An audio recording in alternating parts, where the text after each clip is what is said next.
बिहारमध्ये शिक्षकांची आणि शिक्षकेतर कर्मचाऱ्यांची 1,20,000 पदं भरली गेली।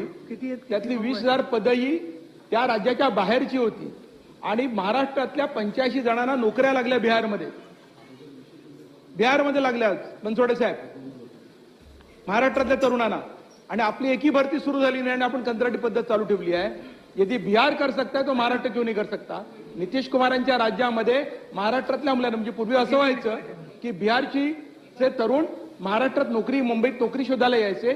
आता महाराष्ट्रातले तरुण विरोधी पक्ष नेते हे बिहारमध्ये जात आहेत आणि त्यांना पक्क्या नोकऱ्या मिळतात, कायम नोकऱ्या मिळतात, कंत्राटी पद्धतीने नव्हे, शासकीय सेवेत नोकऱ्या मिळतात आणि त्यातले 29 तरुण तर जाऊन लागू झालेले आहेत।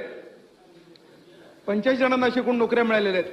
माझी मागणी आहे की बिहारच्या धर्तीवरती कंत्राटीकरणाचा निर्णय पूर्णपणे बंद करावा। सगळ्या शिक्षकांच्या